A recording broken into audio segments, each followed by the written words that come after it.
I don't know what's wrong with these woke feminists, but did you notice they tried to bring in 100,000 possible virus carriers into Australia so they could destroy our hospital systems and destroy Australia to kill doctors and nurses and all the hospital staff because it would have 100,000 Chinese. Maybe we don't know how many are from Wuhan area and we don't know how many carried the coronavirus, and the feminists, woke feminists, were protesting and saying it was racist that we didn't share this virus with them, or we didn't let them Chinese share the virus with us. And otherwise, these feminists, these woke feminists, wanted to bring a pandemic to Australia and wipe out the Australian population. And it just proves something that we know that the evidence there's a conspiracy theory. Well, maybe there's a beginning of an evidence to prove the conspiracy theory is correct. The banks want to bail in, that is, steal your money from you if they don't make the predicted profit.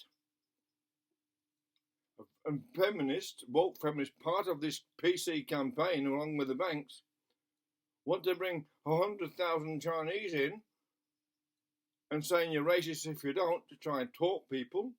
You must be a racist white man. No, we actually love the Chinese. It's very sad. It's extremely sad what's happening.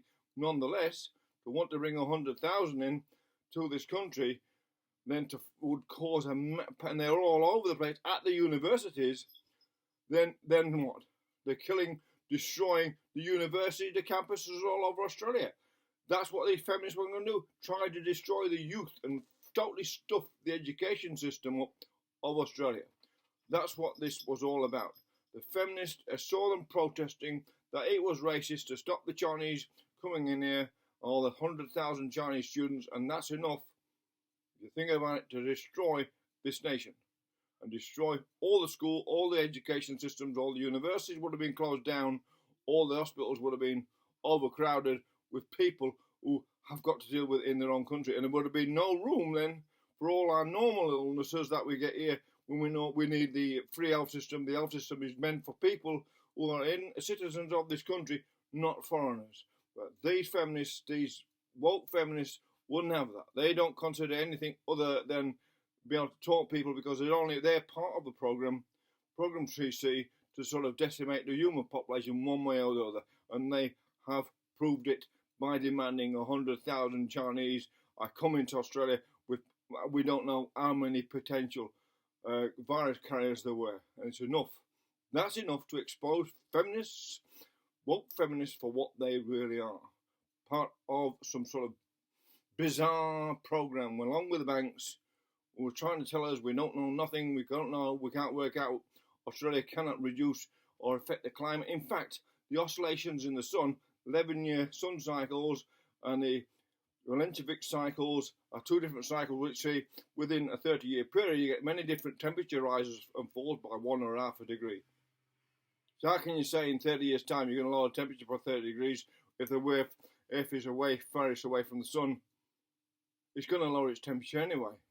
And if it's the same time, it's a lot like on the sun cycle, the colours, what you end up with an ice age. So they say, so that's, we know that the bankers don't like society, and feminists don't like men, and feminists don't like children. So therefore, they want to bring all these Chinese people in, and to flood our universities, and which will then flood our hospitals and destroy this country.